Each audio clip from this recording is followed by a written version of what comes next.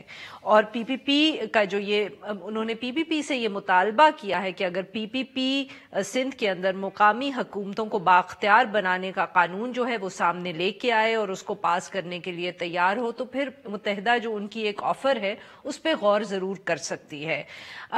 حکومت اور MQM کے درمیان جو یہ ایک تناؤ ہے جو کبھی کبھی ہمیں سامنے نظر آتا ہے، یا اتحادی جو ہے وہ خوش نہیں ہے، یہ پہلی دفعہ نہیں ہے کہ ہم نے یہ خبر سنی ہے کہ MQM بھی حکومت سے مایوس ہے، اور اس دفعہ بھی جب یہ بات سامنے آئی تو صاف ظاہر ہوا کہ حکومت کو بھی اس سے تشویش ہوئی ہے، اور فوراً حکومت کی طرف سے رد عمل آیا۔ جہانگیر ترین صاحب جو ہیں انہوں نے ملاقات کی ہے خالد مقبول صدیقی کے ساتھ، معاف کریے گا، انہوں نے فون پہ بات کی ہے اور کہا ہے کہ ہم جلد ہی ملاقات کریں گے، اینڈ آبویسلی جب ملاقات ہوگی تو MQM کی شکایتیں سننے کے لیے ہی ہوگی اور ان سے پوچھا جائے گا کہ حکومت کیا کر سکتی ہے تاکہ وہ اتحاد کے اندر ہی رہیں۔ اس سارے ایشو پہ بات کرنے کے لیے آج ہمارے موجود ہیں کنور نوید جمیل صاحب جو ممبر سندھ اسمبلی ہیں اور سینئر رہنما MQM Pakistan. Welcome to the show sir. Thank you.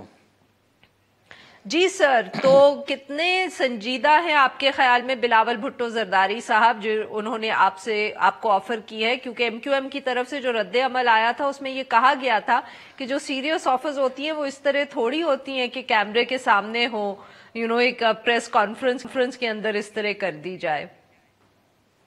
دیکھیں، ہمارا وہ بلاول صاحب یا پاکستان پیپلز پارٹی کتنی سیریس ہے اس کے بارے میں تو وہی بہتر طور پہ بتا سکتے ہیں، لیکن ہمارا انٹرسٹ پاکستان کی ترقی اور اسپیشلی کراچی اور سندھ کے شہری علاقوں کی جو بہتری کے لیے ہماری سیاست بھی اسی لیے ہے اور ہماری انٹرسٹ بھی یہی ہے۔ اور بلاول صاحب نے بہرحال آفر کی، یہ ان کی ہم اس کو اچھائی کہہ لیں اس کو، لیکن ہم تو 3 دفعہ مایوس ہو کر پیپلز پارٹی کی گورنمنٹ سے خود علیحدہ ہو چکے ہیں، اور جتنے اس وقت ہمارے پاس وفاق میں وزارتیں ہیں، جب ہم نے پیپلز پارٹی کی حکومت چھوڑی تھی تو اس سے 4 گنا زیادہ ہمارے پاس وزارتیں تھیں۔ اس لیے کہ MQM اگر کسی گورنمنٹ کے ساتھ اتحادی بنتی ہے تو اس کا انٹرسٹ یہی ہوتا ہے کہ اس کے جو ووٹرز ہیں، اس کے سپورٹرز ہیں، اور جہاں کی وہ مینڈیٹ لے کر آئی ہے ان لوگوں کے مسائل حل ہوں۔ اور کراچی کے لیے MQM بہت سینسیٹیو ہے، کیونکہ MQM سمجھتی ہے کہ جو پورا وفاقی بجٹ بنتا ہے اس کا 65% صرف کراچی سے جاتا ہے، اور جو صوبہ جو کلیکشن کرتا ہے اس کا 95% کراچی سے جاتا ہے۔ لیکن کراچی کے لوگ پانی تک کے لیے پریشان ہیں۔ کراچی کے بہت سارے ایسے علاقے ہیں جہاں پر 3 مہینے بعد پانی آتا ہے۔ تو ہم تو چاہتے ہیں کہ کراچی کے لوگوں کے، سندھ کے شہری علاقے کے لوگوں کے مسائل کو حل کیا جائے، اور اس سلسلے میں اور سیاست تو تمام سیاسی پارٹیوں کی یہی ہے کہ لوگوں کے مسائل حل کی جائیں، اس سے قطع نظر کہ کس کی حکومت بنائی جائے، کس کی حکومت گرائی جائے۔ لیکن ہم پیپلز پارٹی سے اگر وہ سندھ کے شہری علاقوں میں یا اوورآل پورے سندھ کی جو تباہ حالی ہے اس کے لیے کام کرنے کے لیے تیار ہیں، سنجیدہ ہیں، تو ہم اس کے لیے اپنا غیر مشروط ان کو تعاون پیش کرتے ہیں۔ اور دوسرا یہ کہ ان کے ساتھ پیپلز پارٹی کی جو PTI کی حکومت کے ساتھ جتنا تناؤ ہے تو ہم اس میں یہ کردار ادا کر سکتے ہیں کہ ہم ایک برج کا کردار ادا کر لیں اس میں، اور اس تناؤ کو کم کیا جا سکے تاکہ یہ شکایت تو MQM کو جو ہے کانسٹنٹلی رہی ہے وفاق سے، پاکستان تحریک انصاف کی حکومت سے، کہ وہ کراچی کے جو مسئلے ہیں ان کو حل نہیں کر رہے، مگر آپ خود بتائیں کہ ڈیولوشن کے بعد پاکستان تحریک انصاف جتنے مرضی دعوے کرتی رہے، کیا سچ مچ ان کے ہاتھ میں کوئی اتنے پاورز ہیں کہ وہ کراچی کے مسائل جو ہیں ان کو نہ صرف ایڈریس کر سکتے ہیں بٹ بہتر بھی کر سکتے ہیں؟ لگتا تو یہی ہے کہ وہ صرف دعوے ہی کر سکتے ہیں، جیسے علی زیدی صاحب نے پریس کانفرنسز کر دی کچرے کے حوالے سے اور پھر ہوا کچھ بھی نہیں۔ نہیں، دیکھیں، چونکہ وہاں پر ایک لوکل گورنمنٹ موجود ہے، KMC وہاں پر موجود ہے، تو فیڈرل گورنمنٹ براہ راست اس لیے کہ صوبائی حکومت KMC کو پیسے نہیں دے رہی ہے، میئر کو پیسے نہیں دے رہی ہے، جس کی وجہ سے وہاں پہ مسائل ہیں، فیڈرل گورنمنٹ یہ کر سکتی ہے کہ وہاں پر سندھ میں ان کے گورنر موجود ہیں، یہاں پر کراچی کے میئر موجود ہیں، حیدرآباد کے میئر موجود ہیں، تو ایک سپورٹنگ گرانٹ دے کر اس کے اندر PTI کے لوگ بھی شامل ہوں اور کراچی کے لوگوں کو ریلیف دیا جا سکتا ہے۔ تو بہت کچھ ہے جو کیا جا سکتا ہے اگر وہ سنجیدہ اور کیا آپ نے یہ بات پاکستان تحریک انصاف کی حکومت سے کہی ہے؟ کیا آپ نے یہ ڈیمانڈ کیا ہے کہ وہ گرانٹ دیں؟ جی ہاں، ہم یہ بات کہتے بھی رہے ہیں، وہ کہتے بھی، اور ہم سے وزیر اعظم صاحب نے خود نے بھی کمٹمنٹ کیا کہ وہ KMC کو، کراچی میونسپل کارپوریشن کو اور حیدرآباد میونسپل کارپوریشن کو گرانٹ دیں گے تاکہ کراچی کی جو تباہی ہے اس کو بہتر کیا جا سکے، لیکن یہ بھی ابھی پائپ لائن میں ہے اور ابھی اس پر کوئی زیادہ پیش رفت نہیں ہے۔ تو ہمارا بھی گلہ شکوہ، ہم نے PTI سے یا فیڈرل گورنمنٹ سے کوئی ایسی ڈیمانڈ نہیں کی ہے جو کہ جب ہم ان کے اتحادی بنے تھے، ہم گورنمنٹ میں شامل ہوئے تھے، اس وقت ہم نے ان سے 2 MOU سائن کیے تھے جس میں مجموعی طور پر 13 نکات تھے، اور ہم یہی کہتے ہیں کہ دیکھیں یہ ہم نے آپ سے ایک MOU سائن کیے تھے، ہم اس کے علاوہ آپ سے کچھ نہیں کہتے۔ اس میں سے ایک کے اوپر صدر صاحب کے، عارف علوی صاحب کے دستخط ہیں، ایک پہ گورنر صاحب جو ہیں عمران اسماعیل صاحب، ان کے دستخط ہیں۔ ہم کہتے ہیں کہ بھی آپ انہی کو فلفل کر لیں، اور اس میں چونکہ پیش رفت بہت سلو ہے جس کی وجہ سے ہمارا گلہ رہتا ہے، اور گزشتہ عرصے میں ہم نے وزیر اعظم صاحب سے ملاقات کی ہے، جہانگیر ترین صاحب سے ملاقات کی ہے۔ اور سر، اگر یہ گلے دور نہیں ہوتے اور پاکستان پیپلز پارٹی دوسری طرف اس قسم کا لوکل گورنمنٹ کا قانون لے آتی ہے جو آپ کو ایکسیپٹیبل ہے، تو کیا آپ سچ مچ پھر تب جو اتحاد ہے پاکستان تحریک انصاف سے وہ توڑنے کا سوچ سکتے ہیں؟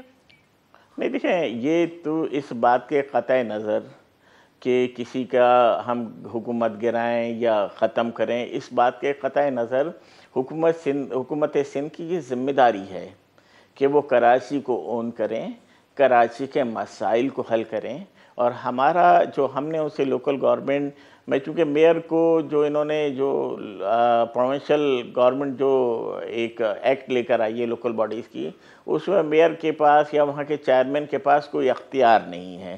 یہ بات اس کنیکشن میں کی گئی ہے کہ یہ کر بھی ہم ایک بہتر انڈرسٹینڈنگ ڈیولپ کر سکتے ہیں، اور سندھ کے شہری علاقوں کا، بشمول سندھ کے شہری علاقے، پورے سندھ کی ہم واضح خدمت کر سکتے ہیں کہ ایک اچھا بلدیاتی، لیکن یہ اس سے کوئی مشروط نہیں ہے کہ اس کی بنیاد پر ہم PTI کو چھوڑ دیں گے۔ PTI کو اگر ہم نے چھوڑنا پڑا تو ہم اپنی ریزرویشن پہ چھوڑیں گے، اور رابطہ کمیٹی میں جو ہمارا ہائیسٹ باڈی ہے اس میں یہ تمام چیزیں ڈسکشن میں آتی رہتی ہیں، اور یہ بات ہم نے کبھی چھپائی بھی نہیں ہے، نہ میڈیا سے چھپائی ہے، نہ پاکستان کے عوام سے چھپائی ہے، کہ جو ہم سے کمٹمنٹ PTI کی گورنمنٹ نے کیے تھے، وفاقی گورنمنٹ کیے تھے، وہ فلفل نہیں ہوئے ہیں۔ تو یہ گلہ ہم اس سے بند کمروں میں بھی کرتے رہتے ہیں اور میڈیا کے آگے بھی کرتے رہتے ہیں۔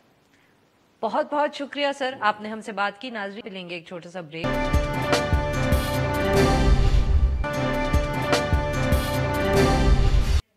Welcome back. پروگرام کے آخری حصے میں ہم ذکر کریں گے کہ سال 2019 کے آخر میں بھارت کی جانب سے جو LOC کے اوپر فائرنگ ہوئی، خلاف ورزیاں ہوئی سیز فائر کی، اس سے وہاں کیا امپیکٹ پڑا۔ آزاد جموں کشمیر کے جو ڈیزاسٹر مینجمنٹ اور سول ڈیفنس محکمہ ہے، اس نے آج اعداد و شمار جو ہیں وہ اس حوالے سے ریلیز کیا، اور ان کے مطابق 2019 کے اندر بھارت کی جانب سے جو فائرنگ اور شیلنگ کی گئی، اس کے نتیجے میں 59 پاکستانی شہری جو ہیں وہ جاں بحق ہوئے، اور تقریباً 300 کے قریب جو زائد شہری تھے وہ زخمی ہوئے، اور ان لوگوں کا تعلق جو تھا وہ کوٹلی، نیلم، مظفر آباد اور پونچھ کے علاقوں سے تھا۔ اس کے ساتھ ساتھ 105 گھر بھی شیلنگ کے نتیجے سے جو ڈیمیج ہوئے۔ اس حوالے سے گفتگو کرنے کے لیے ہمارے ساتھ موجود ہیں ارشاد محمود، جو ایک سینئر صحافی اور تجزیہ کار ہیں۔ ویلکم ٹو دی شو سر۔ سر، یہ سال کافی سخت رہا، جتنی ٹینشن رہی پاکستان اور انڈیا کے درمیان، اس کی وجہ سے ہمیشہ LOC پہ فوراً ہمیں امپیکٹ نظر آتا ہے، اور جو نمبرز ہیں وہ ہم جو دیکھ رہے ہیں وہ تو کافی ہائی لگ رہے ہیں، بٹ اگر آپ ان کو کمپیئر کریں پچھلے سالوں سے، تو کیا 2019 کو آپ نے کیسے دیکھا؟ دیکھیے 2019 جو ہے یہ سب سے آپ کہہ سکتے ہیں کہ ورسٹ ترین ایئر ہے پچھلے 5-7 سال میں. لیکن جب سے مودی برسر اقتدار آئے اس سے پہلے لائن آف کنٹرول پہ 2003 کے بعد سے لے کے مودی کے برسر 15 تک بہت کم شیلنگ ہوتی تھی اور وائلیشن ہوتی تھی. لیکن اس کے بعد آپ مسلسل جو ہے نا یہ بتدریج بڑھتا گیا. اور اس سال تو تقریباً آپ دیکھیے کہ 60 کے قریب لوگ جیسے آپ نے بتایا کہ مارے گئے ہیں. تقریباً 5 افراد ہر ماہ مارے گئے. اس کی وجہ سے جو ہے بہت سارے یہاں پورا ہماری جو لائن آف کنٹرول ہے یہ کوئی 774 کلومیٹر لمبی ہے اور اس میں 5 لاکھ کے قریب لوگ رہتے ہیں جو صرف پاکستانی سائڈ پہ. میں دوسری سائڈ کی بات نہیں کرتا ہوں. ان میں سے 1 لاکھ لوگ ایسے ہیں جو بہت لائن آف کنٹرول کے قریب ہیں. یہ جو ایڈوانس جو مورچے ان کے بالکل دائیں بائیں وہ لوگ رہتے ہیں. تو یہ لوگ بری طرح متاثر ہوئے ہیں. ان کے بہت وسیع قسم کی ڈسپلیسمنٹ ہوئی ہے. اور سیکنڈلی یہ ہوا کہ چونکہ فائر بہت ہیوی ہم نے دیکھا ہے کہ جی پہلے سالوں کے مقابلے میں اس دفعہ جی مارٹر بھی استعمال کیے گئے اور توپ خانہ استعمال کیا. ہیوی وائلیشنز بھی زیادہ ہوئی ہیں اور ایمیونیشن بھی جو تھا وہ زیادہ استعمال کیا. میں پڑھ رہا تھا کہ 2000 کے قریب جو ہے سیز فائر وائلیشن ہوئی. تو اس کی وجہ سے جو ہے کمیونٹیز کے اوپر بہت اثر ہوا ہے. لوگ بہت زیادہ خوف و ہراس کا شکار ہیں اور لوگ وہاں سے کتنے کوئی اندازہ ہے سر, کوئی فگرز ہیں کہ کتنے جو ہے اپنے گھر چھوڑ کے شاید شفٹ ہو گئے ہیں مستقل, I mean temporarily he but for the time being it's تو میں دیکھیے کوئی گورنمنٹ نے اس کے اوپر کوئی ایگزیکٹ فگر نہیں دیا. لیکن جو 1 لاکھ لوگ جو بالکل لائن آف کنٹرول کے اوپر رہتے جو ایجز کے اوپر تھے ان میں سے میجارٹی جو ہے وہ پیچھے چلی گئی ہے. ان میں پیچھے بہت سارے لوگ اپنے رشتہ داروں کے قریب بھی گئے ہیں اور جو میجر ٹاؤنز ہیں جیسے مظفر آباد ہے یا راولا کوٹ, کوٹلی, اس طرح ان علاقوں میں بھی چلے گئے. اور سر اس سے اور ان کی زندگی پہ آبویسلی ایک تو بہت آبویس فرق ہوتا ہے نا, آپ کے گھر کے اوپر شیلنگ ہو رہی ہے, بٹ اس کے علاوہ جو لارجر ایک کمیونٹی ہے, اکنامک ایکٹیویٹی ہے, اس پہ کتنا فرق پڑا ہے؟ بہت اہم بات آپ نے کہی. میں دیکھ رہا تھا فیگرز کہ اگر آپ دیکھیں کہ 2017 میں جو ہے 12 لاکھ ٹورسٹ اے جے کے میں گیا ہے, جس میں سے موسٹلی نیلم ویلی اور راولا کوٹ. لاسٹ ایئر 14 لاکھ کیا ہے. اور اس سال جو ایسٹیمیٹ تھا حکومت کا وہ یہ تھا, وہ اس کو بڑا وہ سیلیبریٹ بھی کر رہے تھے, بہت سارے پیکیجز بھی انہوں نے لائے تھے کہ 2 ملین ٹورسٹ کو اے جے کے لیے اٹریکٹ کریں گے. لیکن 31 جولائی کے بعد جب سے یہ انڈیا اور پاکستان کے کشمیر کا وہ 5 اگست والا فیصلہ ہوا, اس کے بعد سے ٹورسٹ نے وہاں جانا بہت کام کر دیا. تو میرے بہت سارے ٹورسٹ کے جو گیسٹ ہاؤس آنر ہیں ان سے باتیں وہ یہ بتاتے ہیں کہ صرف نیلم ویلی میں کوئی 330 سے زیادہ گیسٹ ہاؤس ہیں اور یہ کروڑوں نہیں اربوں روپے کی لوگوں نے انویسٹمنٹ کی تھی. تو اب وہاں ہارڈلی لوگ جاتے ہیں. ان کی ان امپلائمنٹ جو ہے کوئی 20-30 ہزار لوگ ان امپلائی ہو گئے ہیں اور وہ سارے آبویسلی لوکل کمیونٹی کے ہی ہوں گے جو ان امپلائے ہوئے ہیں. جی نہ صرف یہ لوکل کمیونٹی کے ہیں بلکہ ان میں موسٹلی جو ینگ لوگ تھے اور خاص طور پہ یہ نئے انٹرپرینور تھے. ان میں باہر سے لوگ نہیں آ کے انویسٹمنٹ کر رہے تھے, مقامی لوگوں نے ذرا بالکل آپ سمجھ کے اسکریچز سے سارے بزنس کو بلڈ کیا تھا. اور وہ اس وقت سب ان کی جو انویسٹمنٹ ہے وہ خطرے میں پڑی ہوئی ہے, بری طرح خطرے میں پڑی ہوئی ہے. وہ کہتے ہیں کہ ہمارے پاس پیسے نہیں ہیں کہ ہم اپنے امپلائیز کو سیلری دے سکیں. موسٹلی تو انہوں نے اپنے امپلائیز فارغ کر دیے جو چوکیدار اور دوسرے لوگ رکھے ہیں. پھر یہ کہ ان لوگوں کو اپنے گیسٹ ہاؤسز کے جو مالکان ہیں ان کو رینٹ بھی پے کرنا پڑتا ہے, یوٹیلیٹی بلز پے کرنے پڑتے ہیں. تو کافی ڈیفیکلٹیز کا شکار. بہت بہت شکریہ سر, آپ نے ہم سے بات کی. ناظرین آج کے لیے بس اتنا ہی. Back tomorrow at the same time.